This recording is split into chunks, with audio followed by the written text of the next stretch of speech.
네. 수능 날이라서 이제 개장한 지 1시간 조금 넘어 2시간 다 되어가고 있습니다. 이 순간에 지금 가장 필요한 전략이 어떤 것일지 오늘 이지스탁 이지은 대표와 함께 하겠습니다. 어서 오세요. 안녕하세요. 네, 대표님 반갑습니다. 일단 지금 예측 불가 섹터 순환매 이렇게 제목을 달아봤는데 다음 순환매가 어디냐 너무 궁금하거든요. 일단 가장 지금 강한 건 제약 바이오고 어제 ABL 바이오의 그 역대급 기술 이전 계약이 지금 불실 쏘아 올렸습니다. ABL 바이오뿐만 아니라 기술 플랫폼주 다 급등하고 또 기술 이전 기대감이 있는 비만 치료제라든지 여타 바이오텍 종목들 다 그룹 액션이 나와주고 있는데 지금 일단 수급 확실히 이쪽으로 쏠렸다라고 보세요? 네, 일단 수급을 어느 정도는 가지고 가고 있는 양상들은 확실히 나오고 있다라고 보고 있고요. 오늘 셀트리온도 또 올라가고 있고 지금 바이오텍 안에서 순환매가 돌고 있다라는 것은 자금이 지속적으로 좀 들어오고 있다라는 것을 표현을 해준다라고 생각을 합니다. 아무래도 예전은 이제 제약바이오 했을 때는 우리가 그냥 가능성만 갖고 볼 수 있는 섹터이고 항상 투자할 때마다 불안 심리를 감출 수가 없었는데 최근 들어서 제약바이오 기업들의 행보를 보면 조그만한 기업들이 아니라 정말 글로벌 제약사의 기술 이전을 성공해내는 기업들이 많아졌고 또 알테오젠 같은 경우에는 이번에 키트루다 SC FDA 승인까지 받으면서 진짜 기술력을 입증한 K바이오라는 그런 이름을 좀 이름값을 하는 모습들을 보여줬고 ABL 바이오의 기술 이전 이야기는 나오긴 했었지만 좀 미뤄지는 모습이었는데 어저께 딱 주도 섹터가 쉬어갈 때 정말 좋은 타이밍에 공시가 잘 나와주지 않았나라고 보고 있고요. 그래서 오늘까지도 지금 AI 관련돼서 뭐 거품론에 대한 부분들은 의견이 분분하고 불식을 되는 분위기가 형성이 되고 있기는 하지만 이런 자금들에 있어서는 시원하게 들어온다라기보다는 아직은 좀 눈치를 보고 있는 그 가운데 이제 제약바이오 쪽으로의 매기가 쏠릴 수 있는 그런 학회 일정, 거기에 기술 이전의 모멘텀, 다음 타자는 누가 될 것인가라는 그런 투자자들의 심리까지 같이 좀 어우러져서 좋은 상승세에 당분간은 지속되지 않을까라고 생각을 합니다. 저 제일 걱정되는 게 지금 금리 인하 가능성이 12월 달에 많이 떨어졌거든요. 그거랑 이제 대주주 양도세 요거 있으면 보통은 제약바이오에서 12월은 매물 출회가 된단 말이죠. 그럼 길게 봤자 한 달인데 그 이상을 넘어가서 제약바이오가 랠리를 갈 만한 어떤 힘, 수급, 모멘텀 이런 게 있다고 보시는 거예요?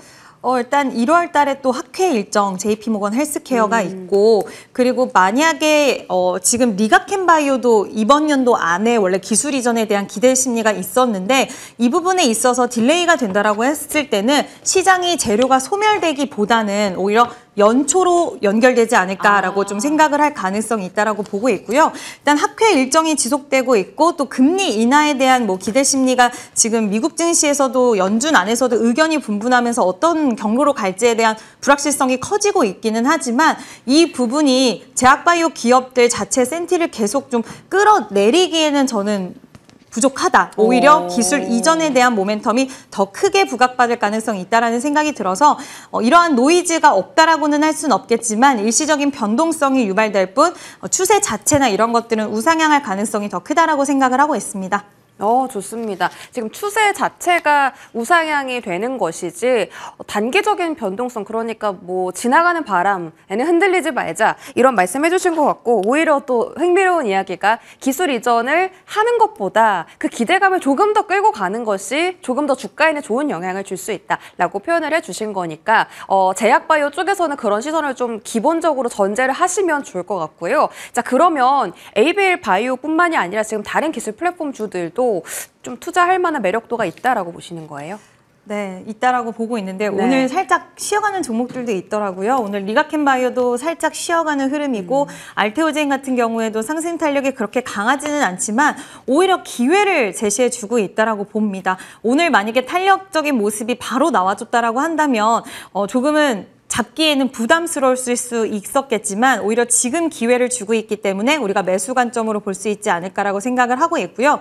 다만 시장 분위기로 봤을 때 만약에 주도 섹터에 대한 부분들의 수급이 다시 한번 집중된다라고 한다면 생각보다 제약바이오의 힘이 우리는 또 기대를 하게 되잖아요. 매일매일 상승이 나오기를. 네. 근데 이런 부분들이 지속적인 상승으로 바로 이어지기보다는 변동성이 좀 유발되면서 이런 시기적인 부분들을 기다리는 양상들이 나올 수 있다라고 보고 있고요. 오늘 에이프릴 바이오도 상승세가 굉장히 무섭더라고요. 그래서 원래 시장에서는 ABL 바이오 다음으로 리플 바이오를 보는 시선도 많았는데 오늘 너무 상승세가 좀 강하게 나와서 리가켄 바이오가 좀 더 그래도 투자처로서는 좀 안전하지 않을까라고 생각을 하고 있고 네. ADC 파이프라인 20종 정도를 보유를 하고 있고 원래 기술 이전을 많이 이뤄냈던 기업이기 때문에 또 추가적인 기술 이전 기대해 보도록 하겠습니다. 네, ABL의 다음 타자는 리가캠일 가능성이 높다. 이렇게 챙겨주셨고요. 자, 비만 치료제도 안 볼 수가 없어요. 너무 잘 갑니다. D&D 파마텍 일단 대장인 것 같고요. 메세라 인수전 끝나고 나서 이제 본격적으로 글로벌 빅파마들이 비만 치료 경쟁을 할 텐데, 자, 여기서 최고 수혜는 누가 될 것인가? 지금 한미약품 같은 경우도 지금 자체 개발로 비만 치료제를 개발하는 거고, 뭐 펩트론이나 D&D 파마텍, G2G 바이오는 어떤 플랫폼을 개발하고 있는 거라서 우리가 좀 옥석 가리기가 필요할 것 같습니다. 이쪽에 대한 시선 좀 확실하게 정리해 주시죠. 일단 앞서서 말씀드린 플랫폼 기술에 대한 모멘텀을 갖고 있는 기업들은 지금 시장 전체적인 분위기가 기술 이전 쪽으로 지금 또 다시 쏠린 상황이잖아요. 그래서 이런 분위기를 타고 같이 연동해서 갈 수 있는 흐름들이 있다라고 보고 있고 또 자체적으로 지금 개발을 하고 있는 기업들 본다 하더라도 지금 뭐 한미약품도 그렇고 일동제약 같은 경우에도 얼마 전에 GLP-1 계열의 그 경구용 비만 치료제 임상 1상 결과치를 도출했는데 괜찮았어요. 네. 근 손실에 있어서도 굉장히 유의미한 결과를 도출해냈고 또 일동제약 같은 경우에는 지금 기술 이전 기대감도 같이 가져가고 있는 기업이기 때문에 충분히 저는 지금 비만 치료제 관련된 기업들 안에서도 우리가 기회 좀 잡아볼 수 있지 않을까라고 보고 있고요. 조용히 뭐 인벤티지 랩도 그렇고 최근에 다시 많이 올라왔어요. 올릭스도 그렇고. 그래서 좀 고민이 깊어질 수 있는 그런 시기이긴 하지만 이런 치료제, 비만 치료제 시장에 대한 부분 그리고 제약바이오 쪽으로의 수급은 지속될 수 있는 가능성이 있다라고 보고 있고요. 네. 아, 나는 좀 제약바이오 최근에 너무 올라서 부담스럽다 하시는 분들 요즘 ETF도 얘기 많이 나오더라고요. 그래서 ETF 어저께 ETF가 VI를 걸린 모습이 있었는데 와. ABL 바이오 비중이 아무래도 높아서 그랬던 것 네. 같은데 코엑트 바이오라든지 바이오 ETF 관련돼서도 한번 투자처로 선택해 보시는 것도 좋지 않을까라는 의견 드려봅니다. 그래도 비만 치료제에서 하나만 골라주시면 안 돼요?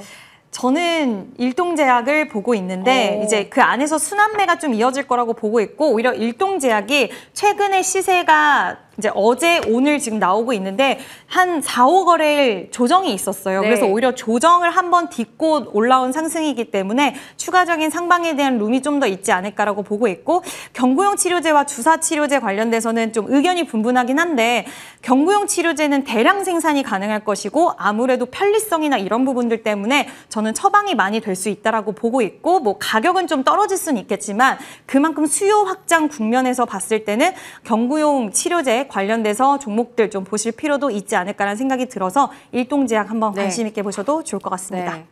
항상 우리 지은 대표님은 답이 있습니다. 이렇게 여쭤보면 항상 이게 가장 그래도 좋습니다 하고 답변해 주시기 때문에 제가 또 안 여쭤볼 수가 없었어요. 일동제약 답변 받아봤고요. 셀트리온도 너무 궁금해요. 일단 2년 동안의 이 박스권을 이제는 탈출할 수 있을까? 이 물음표에 대해서는 어떻게 생각하십니까?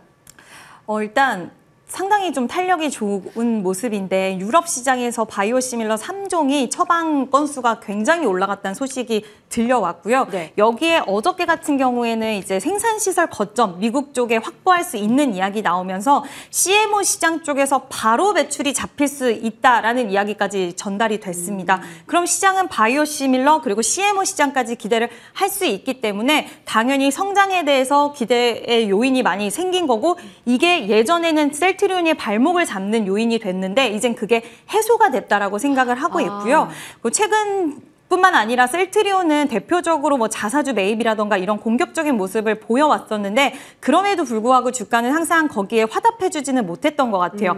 근데 이번에도 셀트리온 홀딩스 쪽에서 셀트리온의 주식을 매수해준다는 소식도 최근에 있었고 이런 주주 환원에 대한 부분이라던가 아니면 기업단에서 일단 기업을 살리기 위한 모습들 그리고 정말 바이오시밀러 특히 셀트리온은 바이오시밀러 시장이 주력이기 때문에 이 부분에 대해서도 성과가 도출되고 CMO 시장 에서도 매출이 즉각적으로 나올 수 있다라고 한다면 이런 시장이 원하는 시나리오를 굉장히 집약적으로 다 풀어내준 것 같다라는 생각이 들어서 저는 오늘 상승세 지금 19만 5천 원 정도 달려가고 있는데 네. 2024년 1월 초에 정말 1월 초에 22만 원 정도가 고점이었더라고요. 그래서 이번에 그 가격대를 돌파한다라고 했을 때는 또 새로운 가격 라인이 나오지 않을까. 그래서 저는 긍정적으로 생각을 하고 있고 오늘 CMO, CDMO 관련돼서 일신바이오, 서린바이오까지 움직이더라고요. 기존에 정말 안 움직였던 종목들이잖아요.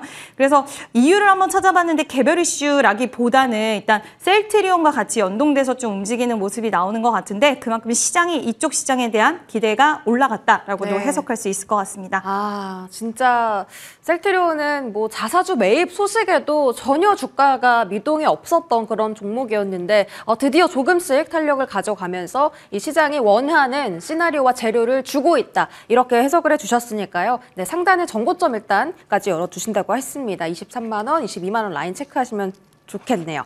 의료 AI주는요.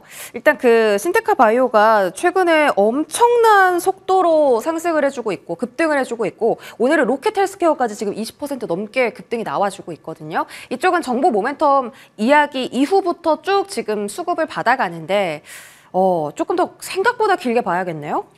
네, 더 보셔도 된다라고 보는 부분은 뭐 의료 AI 쪽으로 오픈 AI 그리고 MS도 최근에 공격적인 투자를 한다라고 이야기를 했는데 예전 같으면 이제 이런 이야기들이 우리나라의 일은 아니다라는 그런 좀 평가들도 있었어요. 왜냐하면 기존 주도주였던 뭐 루닌, 뷰노 이런 종목군들이 해외 시장에서 활약을 펼치고는 있지만 글로벌 시장 점유율이라든지 아니면 실적적으로 증명해내지 못하다 보니까 그 이미지적인 부분들이 한동안 주가 상승이 무섭게 나왔다가 꽤 오랜 시간 동안 기간 조정, 가격 조정을 거쳤고 상승이 나올 법하면 또 끌어내려지는 그런 모습들이 나왔는데 최근 신규 상장한 종목군들이 그 분위기를 좀 바꿔주고 있는 것 같습니다. 뭐 3빌리언 그리고 로켓 헬스케어, 뉴로핏 이런 종목들이 이미 해외 시장에서 시장 진입 전부터 괄목할 만한 성과를 도출해내고 있는 기업들이고 이 기업들이 해외 시장 점유율이라든지 그리고 실적에 대한 좀 가시성을 보여주는 모습들이 있다 보니 시장의 시선 자체가 좀 달라지지 않았나라고 생각하고 있고요.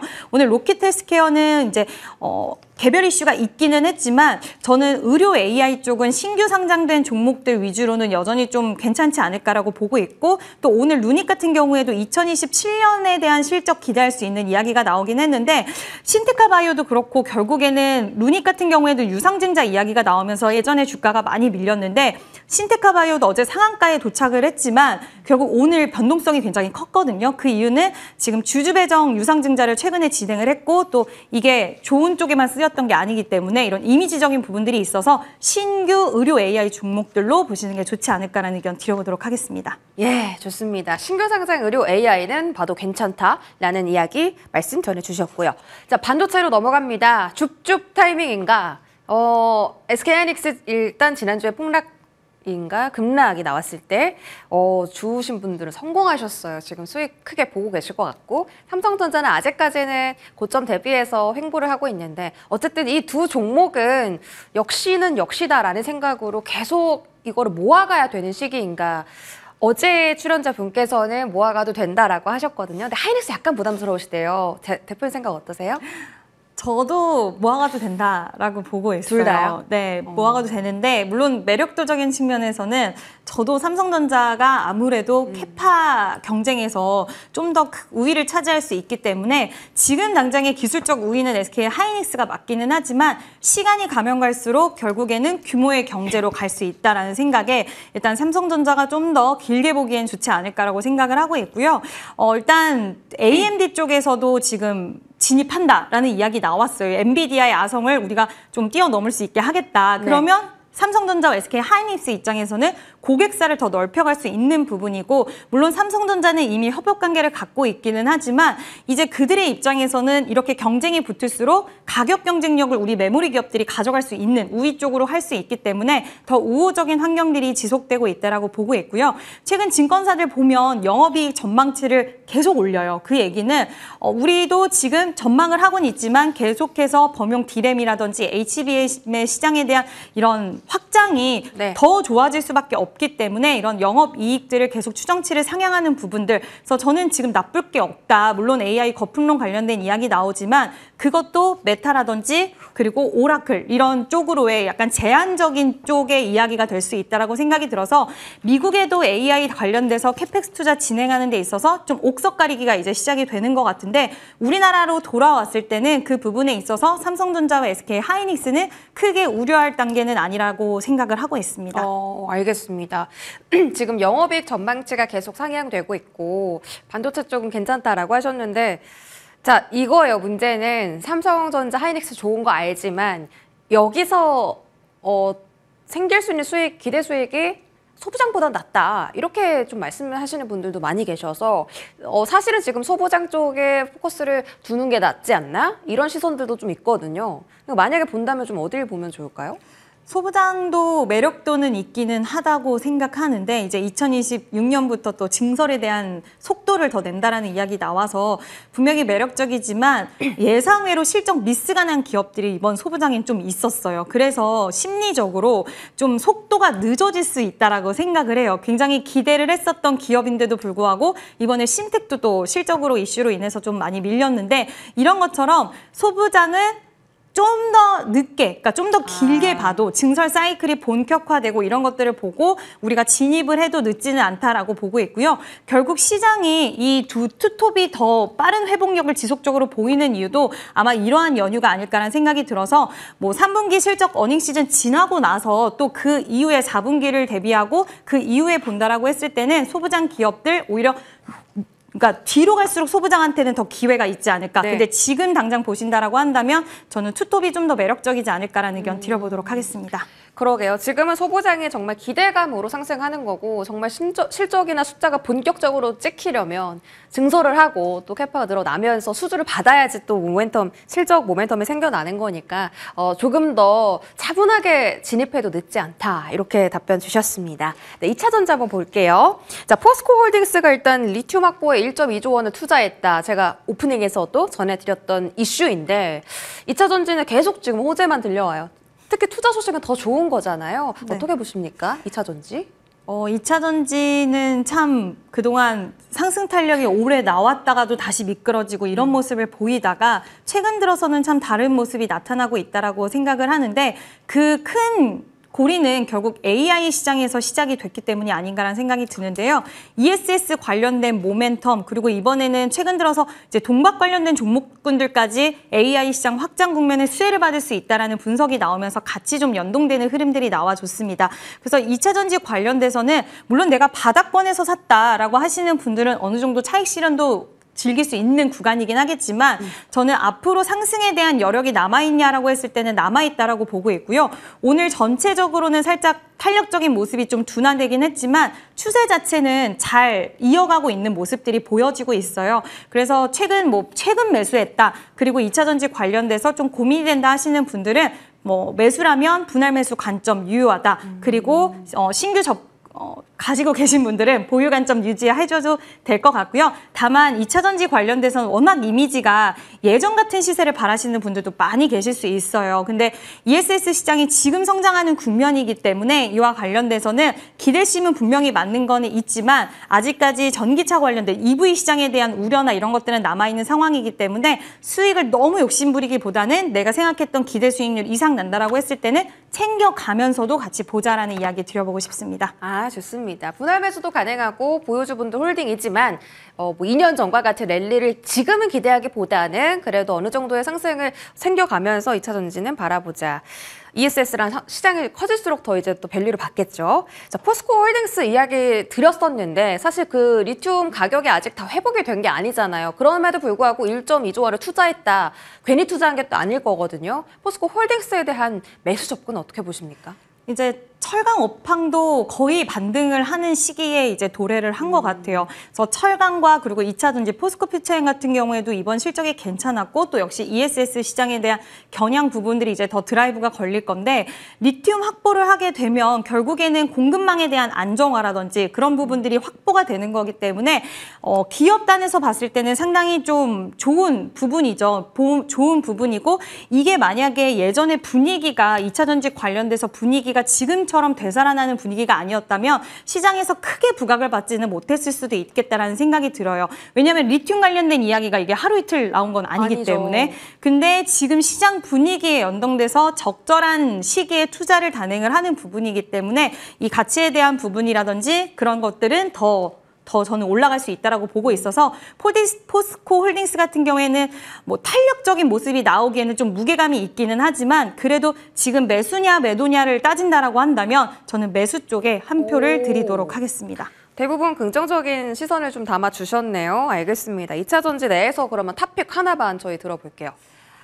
굉장히 고민되는 이야기인데 일단 셀 쪽에서는 아직까지는 저는 LG에너지솔루션이 맞는 것 같고요. 그리고 양극재 쪽에서는 LNF가 좀 탄력적인 모습이 가장 많이 나오지 않나라는 생각이 들어서 2차 전지 뭐 소부장 기업들도 하긴 하지만 결국에는 우리가 좀 장기전으로 가려고 하면 ICT 세액공제라든지 첨단 세액공제에 대한 혜택을 받을 수 있는 쪽 기업을 보는 게 실적에서도 도움이 되고 하기 때문에 아무래도 셀과 그리고 양극재 기업들 위주로 보시는 게 좋지 않을까라는 의견 드려보도록 하겠습니다. 네, 알겠습니다. 마지막으로 배당주도 한번 집중해 볼 텐데 점점 바람이 차가워지고 있습니다. 그리고 은행주와 금융주에 최근 외인기관 수급이 상당히 많이 붙어 있거든요. KB금융만 보더라도 알 수 있는데 자, 이쪽은 지금부터 좀 포트에 담아야 될까요?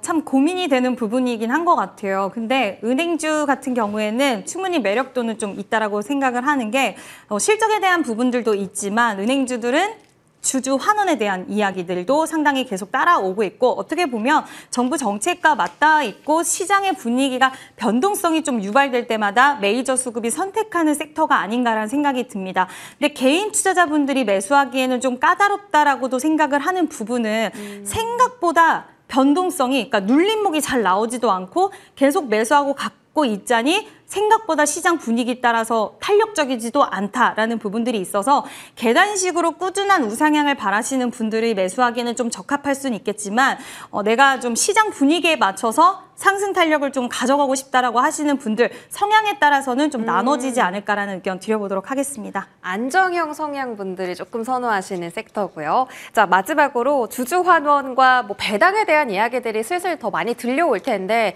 그런 것들을 우리가 목적을 갖고 투자를 한다면 어떤 종목에 투자를 하는 게 가장 좋을까요? 일단 증권주 중에서 삼성증권이 지금 좀 괜찮지 않을까라고 보고 있는데요. 삼성증권 같은 경우에는 동종 기업들 대비해서 이제 예상할 수 있는 배당 수익률이 가장 좀 높은 그런 상황이고 이번에 증권주들이 실적이 다 잘 나왔어요. 뭐 한국금융지주는 또 굉장히 잘 나왔고 키움증권도 그렇고 전체적으로 미래에셋증권은 좀 다른 이슈 때문에 살짝 아쉬웠지만 네. 전반적으로 다 굉장히 잘 나왔고 시장이 앞으로 우상향하고 거래대금이 많아지고 안 좋은 걸 수는 있긴 하지만 B2가 증가할수록 수익을 또 낼 수 있는 구조를 갖고 있는 게 바로 증권주들 이기 때문에 삼성증권이 좀 저는 매력적이지 않나라는 생각이 들어서 고배당주 안에서는 삼성증권 한번 픽해보도록 하겠습니다. 좋습니다. 오늘 섹터별로 종목까지 체크해 주셨고요. 이지스탁 이재훈 대표와 함께 하셨습니다. 고맙습니다.